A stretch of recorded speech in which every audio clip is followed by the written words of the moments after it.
Subscribe کریں ہمارے channel مبارک دن official کو اور بیل آئیکن پر کلک کرنا نہ بھولیں، آپ کو ہمارے لیٹسٹ مزید ویڈیو ملتی رہیں گی۔ بسم اللہ الرحمن الرحیم۔ حضرت ابو بکر صدیق رضی اللہ عنہ سے روایت ہے کہ نبی کریم صلی اللہ علیہ وسلم نے ارشاد فرمایا، جس نے لا الہ الا اللہ کی گواہی اس طرح دی کہ اس کا دل اور اس کی زبان کی تصدیق کرتا ہو تو وہ جنت کے جس دروازے سے چاہے داخل ہو جائے۔ حضرت ابو موسیٰ رضی اللہ عنہ سے روایت ہے کہ رسول اللہ صلی اللہ علیہ وسلم نے ارشاد فرمایا،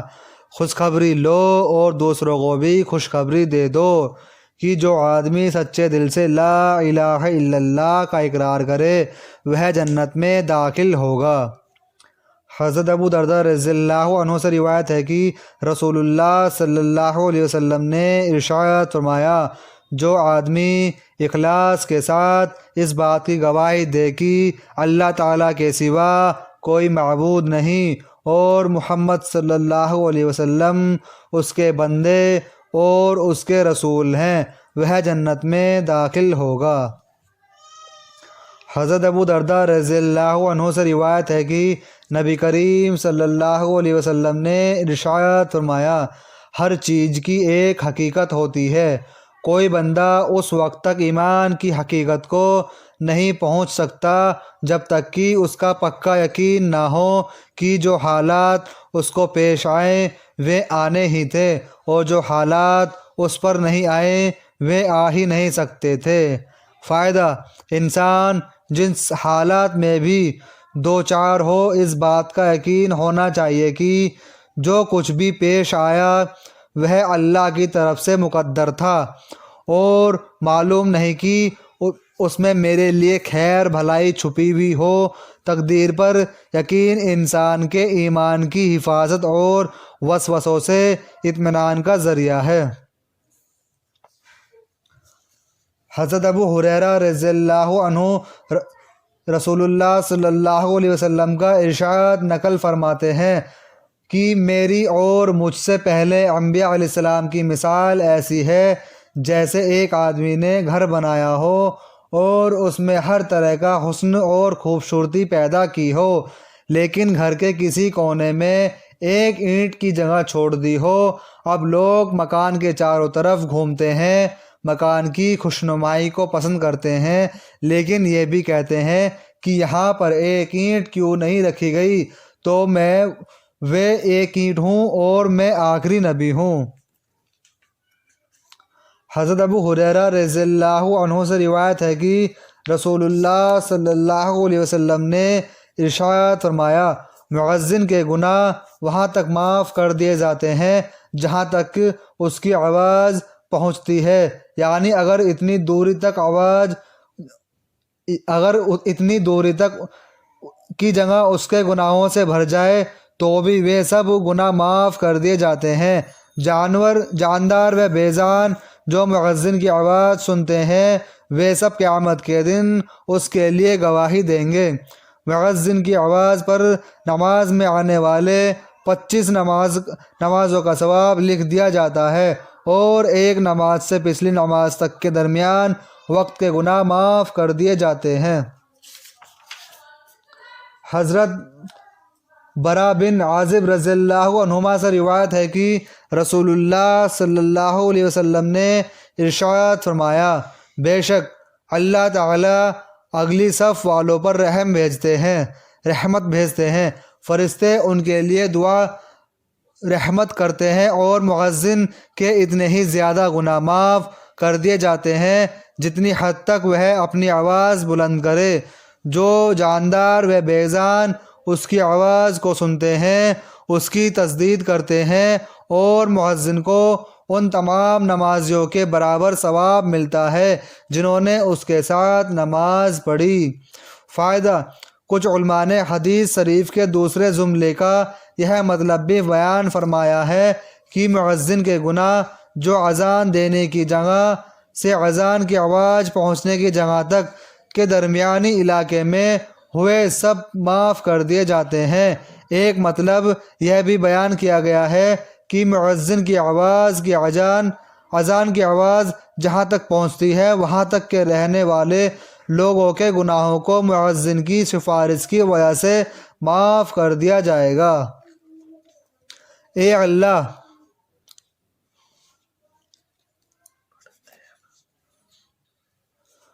اللہ میں آپ سے آپ کی خاص رحمت مانگتا ہوں جس سے آپ میرے دل کو ہدایت نصیب فرما دیجئے اور اس کے ذریعے میرے کام کو آسان کر دیجئے اور میری پریشانی حال کو اس رحمت کے ذریعے دور کر دیجئے اور میری غیر حاضری کے معاملوں کی دیکھ بھال کیجئے اور جو چیزیں میرے پاس ہیں ان کو اس رحمت کے ذریعے بلندی اور عزت نصیب فرما دیجئے اور میرے عمل کو اس رحمت کے ذریعے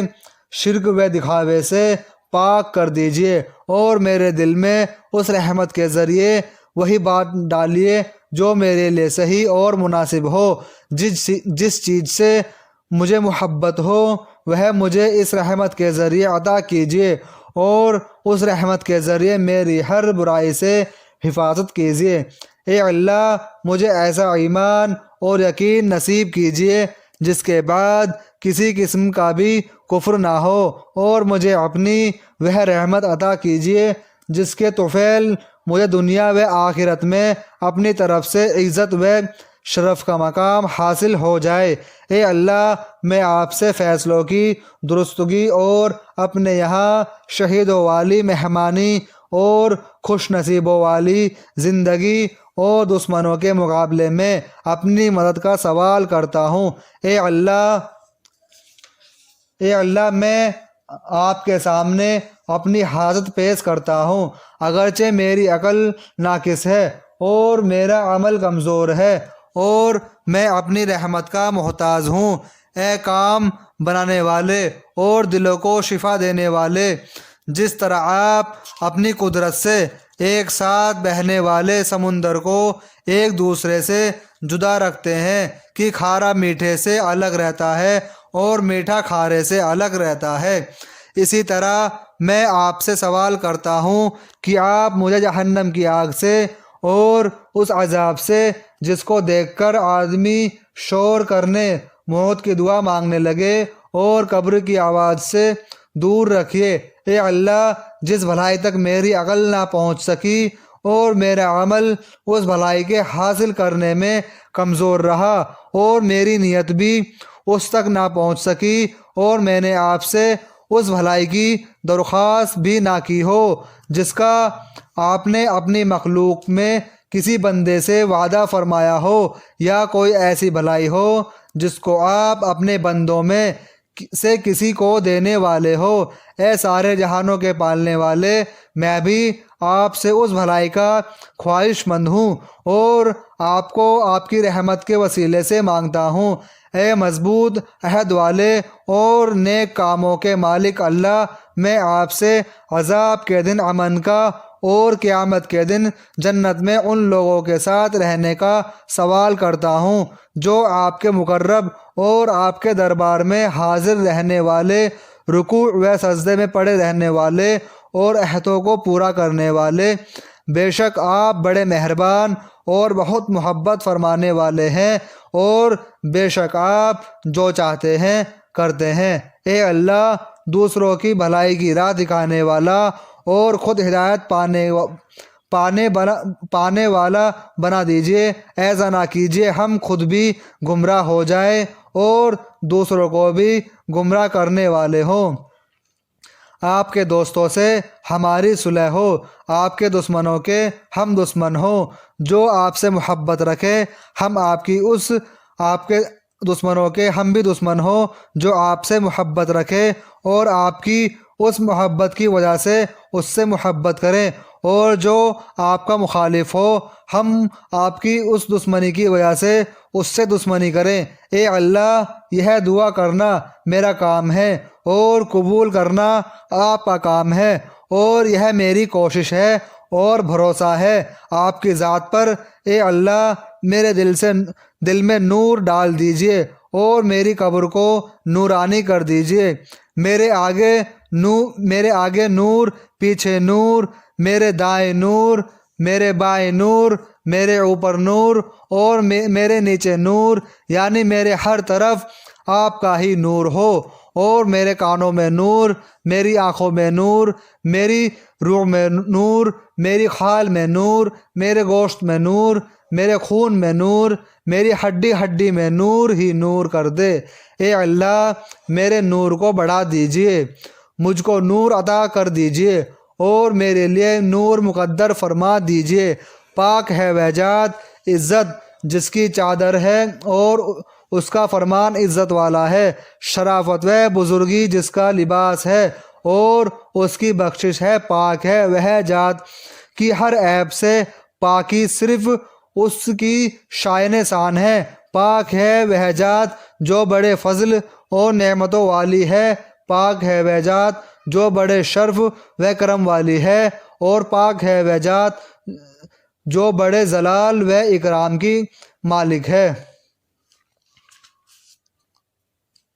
حضرت ابو درداء رضی اللہ عنہ روایت کرتے ہیں کہ جو آدمی 2 رکعات اس طرح پڑھتا ہے کہ اس کا رکوع اور سجدہ پورے طور پر کرتا ہے، اس کے بعد اللہ تعالیٰ سے جو مانگتا ہے اللہ تعالیٰ اس کو وہ فوراً یا کسی مصلحت کی وجہ سے کچھ دیر بعد ضرور عطا فرماتے ہیں۔ حضرت عبداللہ مشعری رضی اللہ عنہ سے روایت ہے کہ رسول اللہ صلی اللہ علیہ وسلم نے ارشاد فرمایا، اس آدمی کی مثال جو پورے طریقے پر رکوع نہیں کرتا اور سجدے بھی ٹھونگے مارتا ہے، اسے بھوکے آدمی کی سی ہے جو 2 کھجوریں کھائے جس سے اس کی بھوک دور نہیں ہوتی، اسی طرح نماز کسی کام نہیں آتی۔ حضرت ابو درداء رضی اللہ عنہ سے روایت ہے کہ رسول اللہ صلی اللہ علیہ وسلم نے ارشاد فرمایا، اس امت میں سب سے پہلے خشوع اٹھایا جائے گا، یہاں تک کہ تمہیں امت میں ایک بھی خشوع والا نہ ملے گا۔ حضرت جابر بن سمورہ رضی اللہ عنہ فرماتے ہیں کہ نبی کریم صلی اللہ علیہ وسلم جب فجر کی نماز میں فارغ ہوتے تو 4 زانو بیٹھ جاتے یہاں تک کہ سورج اچھی طرح سے نکل آتا۔ حضرت انس بن مالک رضی اللہ عنہ سے روایت ہے کہ رسول اللہ صلی اللہ علیہ وسلم نے ارشاد فرمایا، میں صبح کی نماز کے بعد سے سورج نکلنے تک ایسی جماعت کے ساتھ بیٹھوں جو اللہ تعالیٰ کے ذکر میں لگی ہو، یہ مجھے حضرت اسماعیل علیہ السلام کی اولاد میں سے 4 غلام آزاد کرنے سے زیادہ پسند ہے۔ اسی طرح میں عصر کی نماز کے بعد سے سورج ڈوبنے تک ایسی جماعت کے ساتھ بیٹھوں جو اللہ تعالیٰ کے ذکر میں مشغول ہو، یہ مجھے حضرت اسماعیل علیہ السلام کی اولاد میں سے 4 غلام آزاد کرنے سے زیادہ پسند ہے۔ فائدہ: حضرت اسماعیل علیہ السلام کی اولاد کا ذکر اس لیے فرمایا ہے کہ وہ عربوں میں افضل اور شریف ہونے کی وجہ سے زیادہ قیمتی ہیں۔ حضرت عبداللہ بن عمرو بن عاص رضی اللہ عنہما سے روایت ہے کہ رسول اللہ صلی اللہ علیہ وسلم نے ارشاد فرمایا، قیامت کے دن میری امت کے کچھ لوگ آئیں گے، ان کا نور سورج کی روشنی کی طرح ہوگا۔ ہم نے عرض کیا، اے اللہ کے رسول صلی اللہ علیہ وسلم، وہ کون لوگ ہوں گے؟ ارشاد فرمایا، یہ فقراء مہاجرین ہوں گے جن کو مشکل کاموں میں آگے رکھ کر ان کے ذریعے سے بچاؤ حاصل کیا جاتا رہا، ان میں سے جس کی موت آتی تھی اس کی حاجت اس کے سینے میں ہی رہ جاتی تھی، ان کو زمین کے مختلف حصوں سے لا کر جمع کیا جائے گا۔ حضرت ابو سعید رضی اللہ عنہ سے روایت ہے کہ میں نے رسول اللہ صلی اللہ علیہ وسلم کو یہ ارشاد فرماتے ہوئے سنا، اے اللہ مسکین طبیعت بنا کر زندہ رکھیے، مسکینی کی حالت میں دنیا سے اٹھائیے اور میرا حشر مسکینوں کی جماعت میں فرمائیے۔